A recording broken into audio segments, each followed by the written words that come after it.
जो अनेक ही हो जाता है देख हम यहाँ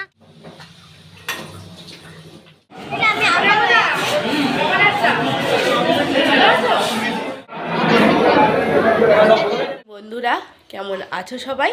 আশা করি সবাই ভালো আছো। সবাইকে ওয়েলকাম জানিয়ে আজকের ব্লগটা শুরু করছি। নতুন সকাল নতুন দিন। আজ হচ্ছে আমার সংসারের দ্বিতীয় দিন। তো সকাল সকাল চাটা কিন্তু খাওয়া হয়ে গেছে।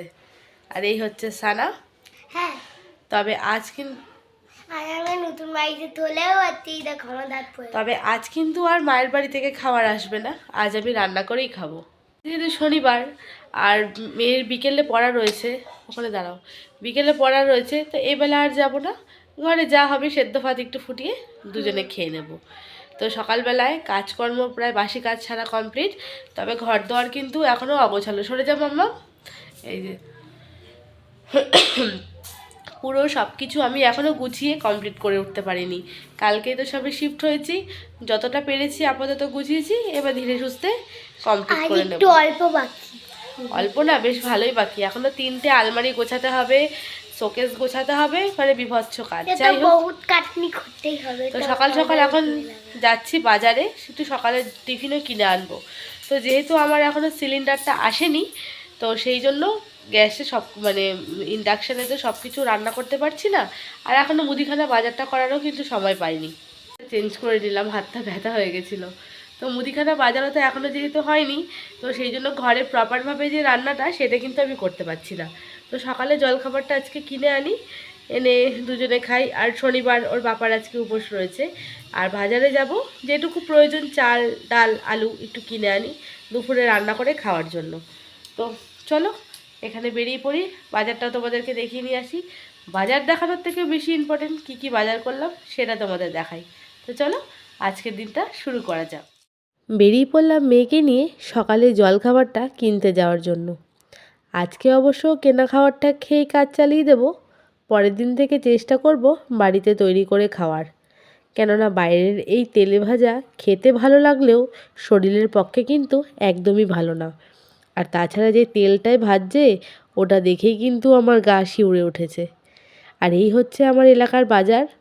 এখানে বাজার, মুদিখানার দোকান সব কিছুই কিন্তু আমার বাড়ি থেকে একদমই কাছে, মাত্র 3 থেকে 4 মিনিটের হাঁটা পথ।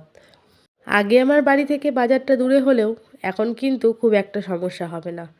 আর এই দেখো, এই দিকে রয়েছে মুদিখানা দোকান, আর মুদিখানা উল্টো দিকেই রয়েছে কিন্তু বাজার, ফলের দোকান, সমস্ত কিছু। এসেই আগে হাত মুখ তো ধুলামই, আর তার সঙ্গে যেই থালা প্লেটে খাবো সেটাও কিন্তু ধুয়ে নেব। যেহেতু ধুলো পড়ে রয়েছে, এখনও সমস্ত কিছু গুছগাছ করে উঠতে পারিনি, এখনও সমস্ত কিছু ধোয়া পাকলা পরিষ্কার বাকি রয়েছে, তো সেই জন্য। আর একটু বেলাও কিন্তু হয়ে গেছে, মেয়েরও খিদে পেয়ে গেছে। তো চলো বন্ধুরা সকালের টিফিনটা করে নিই, তারপর নয় তোমাদের সঙ্গে আবার দেখা হচ্ছে। আর এই হচ্ছে সকালের জলখাবার, দোকান থেকে কিনে আনা নানপুরি। আর সত্যি কথা বলতে খেতে কিন্তু বেশ ভালোই ছিল। আর নানপুরির সঙ্গে যে তরকারিটা দিয়েছিল সেটাও কিন্তু বেশ ভালোই ছিল। বেশ অনেক দিন বাদেই কিন্তু সকালে জলখাবারটা কিনে খাচ্ছি, না হলে এখন বাইরের এই তেলে ভাজা খাওয়া কিন্তু একদমই বন্ধ করে দিয়েছি। বসে পড়লাম মা মেয়ে খাওয়ার জন্য। যেমন আমারও খিদে পেয়েছে আর মেয়েরও তাই। খাওয়া দাওয়া হয়ে গেছে, এবার সমস্ত কিছু থালা বাসনগুলো ধুয়ে রাখবো। এঁটো কাটা পড়ে থাকলে আমার যেন কেমন একটা লাগে। তো এরপরে কিন্তু আবারও সেই কাজে লেগে পড়বো, ঘর গোছানোর কাজে। সকালে জলখাবার খেয়ে বাসনপত্র সমস্ত কিছু ধুয়ে রেখে দিলাম। আর দুপুরে রান্নাবান্না করতে হবে না। বাজারে গেছিলাম, তখনই ভাই ফোন করলো যে দিদি তোকে আর রান্নাবান্না করতে হবে না, মা খাবার পাঠিয়ে দিচ্ছে। মানে ডিস্টেন্সটা একটু বেশি হয়ে গেছে, তো তো ভাই বারবার আসবে রোদের মধ্যে, সেই চিন্তা ভেবেই ভাবনা করে বলেছিলাম যে সকালে একটু বাজার করে এনে মানে সেদ্ধ ভাত করে মা মেয়ে খেয়ে নেবো। তো যাই হোক, ভাই যখন দিয়ে যাবে তাহলে রান্নাবান্না করতে হবে না। আসল কথা সমস্যা কিছুই না, এখনও তো সমস্ত কিছু গুছিয়ে উঠতে পারিনি। তো মানে কোনটা ছেড়ে কোনটা করব কিছুই বুঝতে পারছি না। তো কটা দিন একটু অসুবিধা হবে, তো তারপরে আবার যেকে সেই মানে গোছানো গোছগাছ কমপ্লিট হয়ে গেলে, অ্যাডজাস্ট হয়ে গেলে তখন আর সমস্যা হবে না।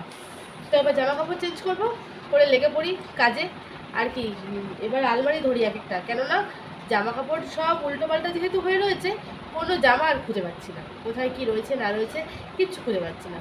তো এখন আগে আলমারি সেট করতে হবে, নাহলে এই টুকটাক যেমন বাজারে গেলাম কিংবা মেয়েকে টিউশনি পড়াতে নিয়ে যাব, এই টুকটাকেই যাওয়ার জন্য যে নিত্য প্রয়োজনীয় জামা কাপড় সেগুলো পর্যন্ত খুঁজে পাচ্ছি না।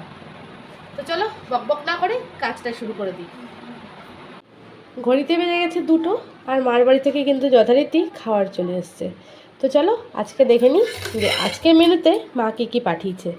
আর আজ যেহেতু শনিবার তাই নিরামিষই হবে। তো চলো দেখা যাক আজ মা কী কী পাঠালো। ওপরের বাটিটা এতটাই গরম ছিল যে খুলতেই পারলাম না।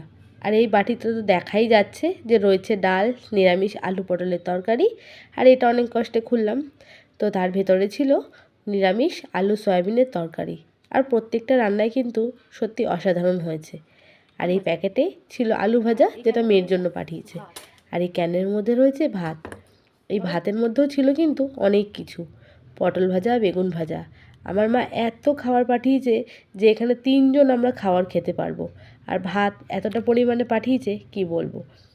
আর সত্যি কথা বলতে কাজ করছি ব্যস্ততার মাঝে, এই খাবারই যেন অমৃত। জন্য খাবার মেয়েকে আগে খাইয়ে দেবো, তারপরে আমি খাবো। আর যেহেতু মেয়ে নিরামিষ খেতে পারে না, তাই মেয়ের জন্য একটা ডিম সেদ্ধ করেছি। মাকে যতই বলি না কেন কম পাঠাও, মা কিন্তু কোনোদিনই কম পাঠাতে পারে না। এতগুলো খাবার মেয়ের জন্য খাবার নিয়ে নিচ্ছি। আলু ভাজা, শুনো পটল ভাজা খাবি? আচ্ছা একটা দিলাম, খেলে আর একটা দিচ্ছি। ডাল, ডাল খাবে তো? ডাল, ডাল, সয়াবিন খাবে? ঠিক আছে, সয়াবিনের তরকারি।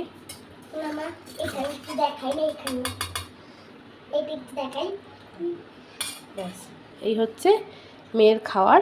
আর এর মধ্যে যাবে হচ্ছে একটা ডিম সেদ্ধ। গুড ইভিনিং বন্ধুরা, একেবারে রেডি হয়ে তোমাদের সামনে চলে আসলাম। দুপুরবেলায় খাওয়া দাওয়ার পরে কাজের ঠেলায় আর ভিডিও করতে পারিনি। যতটা পেরেছি ঘর গুছিয়ে নিয়েছি, তবুও কিন্তু অগোছালো রয়ে গেছে। তো যাই হোক, আসল কথায় আসা যাক। আসছি তো, আজকে রয়েছে আমার মায়ের বাড়ির পাশে একটা বাচ্চার জন্মদিন। তো সেইখানেই যাচ্ছি। আর জন্মদিন মানে তো সাজুগুজু, মজা, আনন্দ, খাওয়া দাওয়া। তো তাই জন্য কাজকর্ম সেরে রেডি হয়ে নিয়েছি। ঘর কিন্তু অগোছালো, এই যে বিছনাপত্র পুরো অগোছালো। ওর পাপা আমাদের যাবে এখন, দিয়ে আসবে। প্রথমে যাব মায়ের বাড়ি, তারপর সেইখানে। তো চলো যাওয়া যাক, সেইখানে গিয়ে তোমাদের সঙ্গে একেবারে দেখা হচ্ছে। অনুষ্ঠান বাড়িতে এসে গিফট দিয়ে দেওয়ার পর যেটা আমার মেয়ের প্রথম কাজ থাকে সেটা হলো ফুচকা খাওয়া। তো চলে এসেছে দিদা আর নাতনি মিলে ফুচকা খেতে। ঘড়িতে বাজে কিন্তু এখন 10টা। আমি বলেছি 2টোর বেশি যেন না খায়। ফুচকা খাওয়ার পরেই পাশের টেবিলে ছিল চিকেন পকোড়া। তো যেহেতু চিকেন পকোড়া দেখে তো লোভ সামলানো একদমই যায় না, মেয়ের সঙ্গে সঙ্গে আমিও তুলে নিলাম 1 প্লেট। আর যেহেতু বাপের বাড়ির পাড়ার অনুষ্ঠান, সবার সঙ্গে দেখা হচ্ছে, অনেক দিন বাদে দেখা হয়েছে। তো কথায় কথায় সবাই জিজ্ঞেস করছে কেমন আছি না আছি, যেটা হয় আর কি। তো এরপরে সোজা চলে এসেছিলাম খাওয়ার টেবিলে, কেননা ওখান থেকে আমাদের বাড়িতেও ফিরতে হবে। তো খাওয়ার টেবিলে বসেও সবাই যাতায়াত করছে আর জিজ্ঞেস করছি কেমন আছে, হাজব্যান্ড কেন যায়নি। যেহেতু শনিবার ছিল, আমরা বাড়িতে নিরামিষ খাই। আর যদিও আমি বাইরে খাই, আমার হাজব্যান্ড কিন্তু শনিবারে খুব স্ট্রিক্টলি নিরামিষ খায়, ও একদমই খায় না। তো আজকের জন্মদিনের অনুষ্ঠানের মেনুটাও তোমাদেরকে দেখিয়ে দিলাম। খুব সুন্দর কিন্তু মেনু হয়েছিল। আর এদিকে আমাদের খাবারের প্লেটও দিয়ে দিয়েছে, আর খাওয়ারও সার্ভ করে দিয়েছে। তো খাওয়া দাওয়া করে ফিরে আসছি বন্ধুরা বাড়িতে। আর এই পুচকুটার জন্মদিনই ছিল। তো কেমন লাগলো ব্লগটা অবশ্যই জানিও।